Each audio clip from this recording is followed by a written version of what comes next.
तो फिल्म की शुरुआत होती है वेलरी से, जो एक बहुत ही अच्छी मोटिवेशनल स्पीकर है और पूरी ये दुनिया में मशहूर भी है। सबको उसकी बातों से उम्मीद मिलती है, पर वो किस तकलीफ से गुजर रही है कोई नहीं जानता। हर रात उसे डरावने ख्वाब आते हैं, जैसे कोई उसे पानी में खींच रहा हो। उसे इन सब की वजह आज तक समझ नहीं आई। खैर, इसके बाद हमें वेलरी की फैमिली के बारे में पता चलता है कि उसकी मॉम तो सालों पहले ही मर चुकी है। अभी उसके डैड का कुछ पता नहीं और रूबी उसका हस्बैंड है, जो उससे बहुत ज्यादा प्यार करता है। आज उसके लिए उसके गांव से एक लेटर आया था, जिसे देखते ही उसका मूड काफी ऑफ हो गया। उसकी उदासी बढ़ गई। उसने अपनी दोस्त से मिलने का फैसला किया, पर इससे भी उसके मूड पे कुछ खास फर्क नहीं पड़ा। वो काफी दिन से अपने आप में अजीब तब्दीलियां नोटिस कर रही थी, जैसा कि उसके सर में बहुत ही ज्यादा खारिश रहने लगी थी। इस टाइम वो अपनी खारिश को कम करने वाली मेडिसिन के साथ बर्थ कंट्रोल पिल भी लेती दिखाई देती है। खैर, आज मेडिसिन लेने के बाद भी जब उसकी खारिश कम नहीं हुई, तो वो परेशान हो गई और इंटरनेट पर अपनी खारिश के बारे में सर्च करने लगी। और उसे जो रिजल्ट्स नजर आए, उसे देखकर वो बहुत ज्यादा डर गई और उसने अपना लैपटॉप ही बंद कर दिया। वेलरी के साथ अब एक और भी बहुत अजीब चीज हुई। उसके घर में बहुत सारी चोटियां थी। ये कहाँ से आई थी, कहाँ जा रही थी, वेलरी को अंदाजा नहीं था। इन चोटियों का पीछा करते करते वेलरी को चोटियों का बना एक पूरा घर अपने घर के अंदर नजर आता है। उसे झांक कर अंदर देखा तो अंदर बहुत सारी चींटियां थी, जिन्हें देखकर वो डर गई। फिर अगले दिन दिखाया जाता है वेलरी को अब एक इंटरनेशनल टूर के लिए जाना था, जिसके लिए उसे बर्थ सर्टिफिकेट की जरूरत थी। उसने अपने डॉक्यूमेंट्स में देखा तो उसके पास बर्थ सर्टिफिकेट नहीं था। शायद वो उसकी मॉम के पास था, जिसके लिए वो अपनी आंट के पास गई। असल में उसे अपनी आंट से उस बॉक्स के बारे में पूछना था जो उसकी मॉम उसके लिए छोड़ के गई थी। लेकिन यहाँ पर वो अपनी मॉम की काफी बातें करने लगी, क्योंकि वो अपनी मॉम को बहुत ज्यादा याद करती थी। उसकी आंट ने उसे एक लॉकर का एड्रेस बताया जहाँ पर वो बॉक्स रखा हुआ था। वो जब उस गोदाम में गई तो यहाँ आकर वेलरी और उसकी आंट ने देखा कि वो बॉक्स यहाँ से गायब था। ये दोनों परेशान हो गई तो वेलरी की आंटी ने कहा, शायद तुम्हारे डैड यहाँ आए हो और इस बॉक्स को ले गए हो। ये भी तो हो सकता है। अब वेलरी सब कुछ छोड़ छाड़ कर घर आ जाती है और आज भी घर आने पर उसके सर में इतनी खारिश हो रही थी कि वो पागलों की तरह दोनों हाथों से अपना सर खुजा रही थी। और उसके पास बैठे हस्बैंड को भी उसकी ये आदत बहुत ही अजीब लगने लगी थी। वेलरी को अपनी इस बीमारी की समझ नहीं आती, यहाँ तक कि डॉक्टर्स को भी उसकी इस बीमारी की समझ नहीं आई। तो उसे लगा शायद उसे ये जेनेटिक इशू है, उसकी मॉम को भी होगा और अब उसे हो गया है। फिलहाल उसे अपने इंटरनेशनल टूर के ऊपर फोकस करना था, इसीलिए उसने अपने डैड से मिलने का फैसला किया। जाने से पहले उसने अपने सर पर कैप पहन ली, ताकि वो लोगों के सामने अपने सर पे खारिश ना करे। वेलरी गांव में आकर अपने डैड से मिलती है, जो पहले एक सोल्जर थे लेकिन अब एक मॉन्क बन चुके थे। वेलरी ने उनसे पूछा, आप उस बॉक्स के बारे में जानते हैं जो मॉम मेरे लिए छोड़ के गई थी? तो उसके डैड ने कहा, नहीं, उसके बारे में मुझे कुछ नहीं पता। यही उसके डैड के कमरे में एक बहुत ही अजीब पेंटिंग भी लगी हुई थी। वेलरी ने जब उस पेंटिंग के बारे में पूछा तो उसके डैड ने उसे सांची नाम की एक एंटिटी की कहानी सुनाना शुरू की। दरअसल सांची एक पैरासाइट था जो इंसानों के साथ रहता था और उनकी स्पिरिचुअल पावर से फीड करता था। सांची जिस इंसान के ऊपर कब्जा कर ले, उस इंसान के साथ तब तक रहता है जब तक वो उसे पूरा खत्म ना कर दे। खैर, वेलरी यहाँ पर इन सारी चीजों की इंफॉर्मेशन लेने नहीं आई थी। वो जाने से पहले अपने डैड की चाबी चुरा लेती है और उनके लॉकर में जाती है बगैर उनके पूछे। वहां पर उसे वो बॉक्स तो नहीं मिला जो उसकी मॉम ने उसके लिए छोड़ा था, लेकिन हाँ, उसे उसका बर्थ सर्टिफिकेट जरूर मिल गया, जिसे लेकर वो यहाँ से जाने लगी। उसे गोदाम में एक छोटे बच्चे के रोने की आवाजें आ रही थी और साथ उसे ऐसे फील हो रहा था जैसे वो बच्चा पानी में डूब रहा हो। उसने आवाज का पीछा किया तो वो एक स्टोर रूम तक पहुंची। इस स्टोर रूम के अंदर बहुत सारी कीड़ियां भी जा रही थी। उसने बैठकर उन्हें देखने की कोशिश की तो उसे ऐसा फील हुआ कि जैसे पीछे से बहुत सारी बुरी सोल्स उसे पकड़ने वाली हैं। उसने अपने कंधे पे बहुत सारे हाथ फील किए। इससे पहले कि वो चिल्लाती थी, उसने पीछे मुड़कर देखा तो वो यहाँ का गार्ड था। यानी इस टाइम इसे ये हेलुसिनेशंस हुए थे। वेलरी अब घर आकर बहुत कंफ्यूज थी। आज उसके साथ जो हुआ कि पहले कभी नहीं हुआ था। वो अपने डैड के लॉकर से जो सामान लाई थी वो उसे देखने लगी।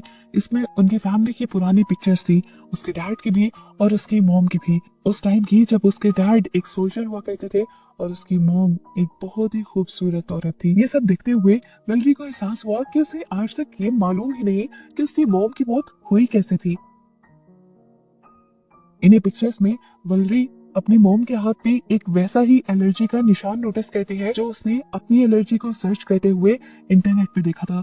और यहाँ से उसे कंफर्म हो गया कि उसे आजकल जो बीमारी है वो पहले उसकी मॉम को भी थी और इसका ताल्लुक उसकी मॉम से ही है। वेलरी की इस बीमारी ने उसे बहुत ज्यादा चिड़चिड़ा भी बना दिया था, यहाँ तक कि वो अपने हस्बैंड रूबी से भी अब अच्छा बिहेव नहीं करती थी। वो बहुत चिड़चिड़ी रहती थी। आज तो उसने फैसला कर लिया था कि आज रात को वो अपना सर नहीं खुजाएगी, इसीलिए वो अपने हाथों पर ग्लव्स पहनकर अपने हाथों को बांध कर सो जाती है। और सुबह उसकी आंख एक बहुत ही बुरे झटके से खुलती है। उसने देखा कि उसके हाथों पर अब ग्लव्स नहीं थे और उसने अपने सर को खुजा खुजा कर अपने स्कैल्प को इतना जख्मी कर लिया था कि उसमें से बहुत ज्यादा खून आ रहा था, जो देखकर वो डर गई। वो अपनी मॉम की उस पिक्चर को लेकर अपनी आंटी के पास जाती है जिसमें उनकी एलर्जी दिखाई गई थी। उसे देखकर आंटी उदास हो जाती है और वेलेरी को बताती है कि तुम्हारी मॉम पर शायद कोई कर्ज था, कोई शराब था जिसकी वजह से वो मर गई। मैंने उसे बचाने की बहुत कोशिश की पर कोई फायदा नहीं हुआ। वेलेरी ने सवाल किया कि डैड ने इस सब के बारे में क्या किया।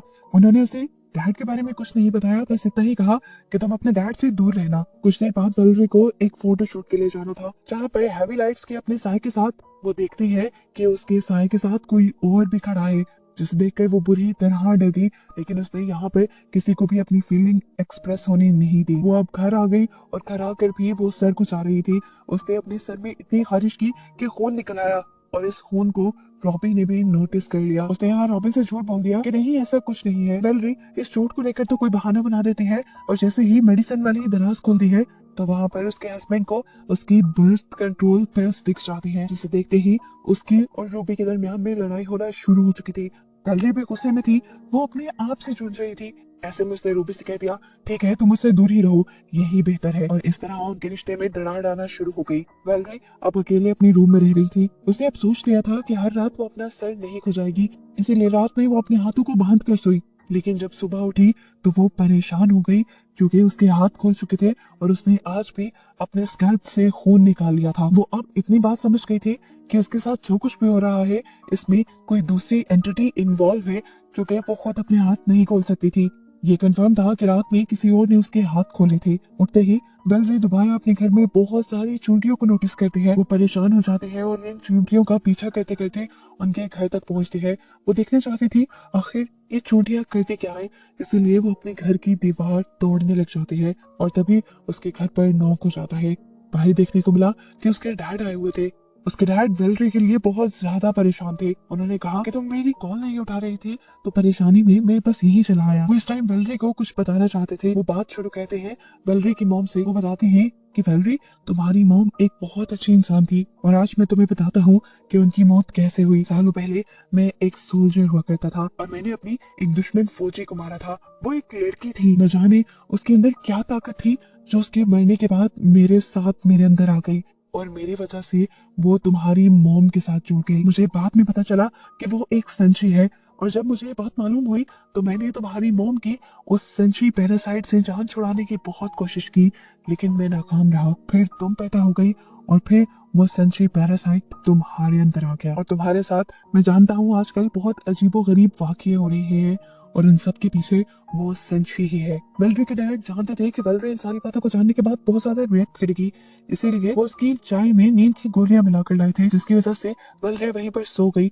और जब उठी तो उसे फौरन वो सारी बातें याद आई और वो अब अपनी मॉम की मौत के बारे में सर्च करने लगी। उसे अपने घर में बहुत सारी अखबार की कटिंग और चीजें मिलती हैं जिसमें ये साफ लिखा था कि उसके डैड ने ही असल में उसकी मॉम का मर्डर किया था। ये सुनकर वो टूट गई। अचानक बारिश शुरू हो जाती है। वेलेरी अपने घर की खिड़कियां बंद करने के लिए जब ऊपर जाती है तो उसे खिड़की के बाहर अपनी मॉम की परछाई नजर आती है। उसे वो दिन वो सब कुछ नजर आने लग जाता है जिस दिन उसकी मॉम की मौत हुई थी। उसने देखा कि उसकी मॉम तड़प रही थी और उसके डैड उसे जबरदस्ती पानी में डुबो रहे थे और ऐसे ही उसकी मॉम की मौत हो गई थी। जैसे ही वेलेरी को अपने डैड का एक घिनौना चेहरा नजर आता है तो वो फौरन अपने डैड के पास अपनी मॉम का बदला लेने के लिए पहुंच जाती है। उनके घर जाकर वो एक एक सामान बिखेर देती है और अपने डैड से पूछती है आखिर क्यों क्यों मारा आपने मेरी मॉम को। उसके डैड कहते हैं मैंने तुम्हारी मॉम को नहीं मारा, मैं तो उन्हें बचा रहा था उस संशी से, लेकिन वो संशी बहुत ज्यादा स्ट्रॉन्ग था और मैं हारता रहा, तुम्हारी मॉम मर गई उस संशी से ही लड़ते लड़ते। लेकिन वेलेरी को अब उनकी बातों पे यकीन नहीं था। उसके डैड ने उसे बताया तुम्हारी मॉम असल में तुम्हें इस संशी से बचाना चाहती थी और इसी चक्कर में उन्होंने अपनी जान खुद ही ली थी, लेकिन मरने के बाद भी वो अपने मकसद में नाकाम रही। वो तुम्हें उस संशी से नहीं बचा सकी और अब वो संशी तुम्हारे साथ है और तुम्हारी जान बचाने के लिए उस संशी का खत्म होना बहुत जरूरी है। अब ये बातें वेलेरी को डराने लगी थी। वो अपने डैड को यही छोड़कर वापस घर चली जाती है। अगले दिन उसका सेमिनार भी था, उसकी लाइफ का सबसे बड़ा सेमिनार, एक इंटरनेशनल टूर। वो नहीं चाहती थी कि सबके सामने उसका मजाक बने, वो सबके सामने अपने सर को खुजाए, इसलिए उसने अपने सर पे एक कैप पहन ली। उसका शो शुरू हो गया। यहाँ पे बहुत सारे लोग आए हुए थे और रेटिंग बहुत ज्यादा थी। उसने स्टेज पे एक लड़की को बुलाया और अपनी स्पीच शुरू की। उसने लड़की को शीशे के आगे खड़े करके लोगों से कहा कि जब तुम अपने अंदर के असल को नहीं पहचानोगे तब तक तुम कुछ नहीं कर सकते। ये बातें करते हुए वो ना चाहते हुए भी अपनी कैप के अंदर से अपने बालों को खुजा रही थी। इस टाइम उसे स्पीच करते हुए शीशे में उस औरत की परछाई के साथ अपने पीछे भी खड़ी एक और परछाई दिखाई दी। इस परछाई को देखकर वो डर जाती है क्योंकि उसे पता था कि ये संची ही है। आज उसे देखकर, उसकी सच्चाई जानकर वो बहुत ज्यादा खौफ में आ चुकी थी, यहाँ तक कि वो नीचे गिर गई। वो तड़पने लगी, अपना सर खुजाने लगी और सभी लोग उसकी ये हालत देखकर पागल से हो गए। वेलेरी अब और अपना तमाशा नहीं बनाना चाहती थी, इसीलिए वो स्टेज छोड़कर भाग जाती है और अपनी गाड़ी में जाकर बैठ जाती है। घर आने के बाद भी वो लगातार अपने सर को खुजाती जा रही थी। उसने अपने सर में इतनी खारिश की कि उसके सर में एक सुराख हो गया जिसके अंदर उसने उंगली डाल दी। उसकी उंगली ब्रेन से टच होने की वजह से उसका ब्रेन डैमेज हो गया और उसको सब कुछ समझ आना ही बंद हो गया। वो वहीं पर बेहोश होकर गिर गई। शुक्र था कि घर पे इस टाइम रॉबी था, जिसने उसकी इस खराब हालत को देखते हुए उसे हॉस्पिटल पहुंचा दिया। वक्त पर हॉस्पिटल पहुंचने की वजह से वेलेरी की जान तो बच गई, लेकिन अभी वेलेरी के ऊपर एक बहुत बड़ी मुसीबत थी। वो संशय अभी भी वेलेरी के साथ ही था, जिसे हॉस्पिटल के डार्क एनवायरनमेंट में पहली मर्तबा क्लियर दिखाया जाता है। वो इस टाइम वेलेरी के ऊपर चढ़ा हुआ था, उसे तंग कर रहा था, लेकिन इस टाइम वेलेरी उसे डर नहीं रही थी, चिल्ला नहीं रही थी। वो वेलेरी के सर में हाथ मार रहा था जिससे उसके सर में खारिश हो रही थी, लेकिन वेलेरी ने अभी भी अपने सर में खारिश नहीं की क्योंकि अब वो जान गई है सच्चाई। वो अब इससे डरती नहीं, वो इसका मुकाबला करना चाहती है। जैसे ही वेलेरी ने अपने डर का सामना करना शुरू किया तो उसकी हालत पहले से बेहतर होने लगी। संशय का कंट्रोल उसके ऊपर से कुछ कम होने लगा और उसकी बेहतर हालत का कुछ क्रेडिट रॉबी को भी जाता है, जो उसका आजकल बहुत ज्यादा ख्याल रख रहा था। वो हमेशा अब वेलेरी को उसके सर पे हाथ लगाने से मना कर रहा था क्योंकि सर पे हाथ लगाने की वजह से उसकी बॉडी के काफी हिस्से पैरालाइज हो चुके थे, यहाँ तक कि उसके पाँव भी, और अब उसे चलने में काफी मुश्किल होती थी। वो नए तरीके से चलना सीख रही थी। अब सोते हुए वेलेरी अपने सर में खारिश न करते, इसीलिए रॉबी ने उसके हाथ बांध दिए, लेकिन जब वो सुबह उठा तो देखा कि उसके हाथ खुले हुए थे। वेलेरी ने अपने सर में खारिश भी की हुई थी। उसके पास एक सीजर भी थी, जिसे देखकर रॉबी को लगा कि उसने अपने हाथ खुद ही काटे हैं। उसे गुस्सा आ गया ये देखकर कि वेलेरी खुद ही ठीक होना नहीं चाहती और वो फजूल में ही उसके ऊपर इतनी मेहनत कर रहा है। वेलेरी ने उसे समझाने की कोशिश की कि ये सब उसने नहीं किया, ये संजय ने किया है, लेकिन वो उसकी एक सुनने को तैयार नहीं था। रॉबी अब गुस्से में उसे छोड़ गया था। वेलेरी बिल्कुल अकेली पड़ चुकी थी, वो हार रही थी, उसे किसी के सहारे की जरूरत थी, इसलिए वो अपनी ही मोटिवेशनल वीडियोस देखने लग जाती है, जिससे उसे काफी सहारा मिलता है। उसने फैसला कर लिया था कि अब वो उस एंटिटी से यानी संशी से खुद लड़ेगी ताकि ये सारे मसले हल हो जाए। रात में उसने रूबी को बेहोशी की दवाई देकर सुला दिया और फिर वो अपने एक रूम में आ गई जहाँ पर बहुत सारे मिरर्स थे। यहाँ आते ही वो जोर जोर से चिल्लाने लगी, बताओ तुम कौन हो, मुझसे क्या चाहती हो, मेरे सामने आओ। काफी देर तक उनके सामने कोई नहीं आया, पर कुछ ही देर बाद एक शीशे में से एक डरावना हाथ निकला जिसने पीछे से आकर वेलेरी को पकड़ लिया। यह हाथ असल में संची का ही था, जो एंटिटी अब फाइनली उसके सामने आ चुकी थी। वो सामने आकर अपनी डरावनी आवाज में वेलेरी से कहते हैं कि मैं तुम्हें नहीं छोड़ूंगा। उसने अब वेलेरी को पकड़ लिया था और उसके गर्दन पे चाकू रख दिया था। वेलेरी भी खौफ के मारे डरी और उसने जोर से चीख मारी, जिसकी वजह से यहाँ रूबी को भी होश आ गया और उसने अपने आप को बेड से बंधा पाया। वो अपने हाथ पांव को छुड़वाने की कोशिश करता है और वेलेरी को आवाज लगाता है। दूसरी तरफ हमें वेलेरी को दिखाया जाता है जो अब अपने हाथ को काटने की तैयारी कर रही है ताकि वो कभी अपने सर को खुजा ही ना पाए। उसने अपने हाथ पे एक मार्क बनाया और उसे एक कटर के नीचे रख दिया, लेकिन कोई भी इंसान अपने आप को इतना दुख कैसे पहुंचा सकता था। वो कई मर्तबा हौसला करने पर भी अपना हाथ नहीं काट पाई, लेकिन फिर वो एक मर्तबा हिम्मत करती है और तेजी से मशीन के सामने आकर मशीन के नीचे अपना हाथ रखकर एकदम से उसके ऊपर वो कटर चला देती है। हाथ से शर करके खून निकलकर उसके मुंह पे गिर जाता है और उसका हाथ, इससे उसे बहुत ज्यादा दर्द हुआ था। खून भी उसका बहुत ज्यादा निकल रहा था, जिस पर चीजें बांध बांध कर उसने कंट्रोल करने की कोशिश की। इस हाथ में खून रोकने के बाद उसने अपने मुंह से खून साफ किया और फैसला किया कि वो अब अपने दूसरे हाथ को भी काट देगी। अभी वेलेरी ये सोच रही थी कि एकदम से उसके पीछे संशी आ गया, जिसने उसे पीछे से पकड़ लिया और इस मर्तबा वेलेरी उसके ऐसा करने से भी नहीं डरी। संशी ने उसे डराने के लिए बोला कि मैं तुम्हें खा जाऊंगा। तुम्हारा कतरा कतरा खून पी जाऊंगा। वैलेरी उसे बातों में लगाए रखती है और अचानक से उसका हाथ उसे कटर के नीचे कर देती है, जिस कटर से वो अपना दूसरा हाथ काटने का प्लान कर रही थी। यहाँ से आने वाली ऐसी आवाजें सुनकर रॉबी परेशान हो रहा था। यहाँ वैलेरी पूरी तरह संची से लड़ने के मूड में थी। हाथ काटने के बाद उसने वो मशीन ही उठा ली और उससे इस संची के ऊपर हमला करना शुरू कर दिया। उसे लग रहा था कि ऐसा करने पर संची मर जाएगा, लेकिन ऐसा नहीं हुआ। संची के जितने हिस्से उसने काटे थे वो रीजनरेट होने लगे, यानी दोबारा से पैदा होने लगे। और अब वैलेरी जब ये सब देखती है तो वाकई उसे डर लगने लग जाता है और वो यहाँ से भागने की तैयारी करने लगती है। वो इससे बचने के लिए वहां से भागने की ही कोशिश कर रही थी कि संची उसके ऊपर आ गया और उसने कहा कि अब मैं तुम्हें नहीं छोड़ूंगा। तो वैलेरी ने उससे कहा कि अब कोई बचेगा भी नहीं।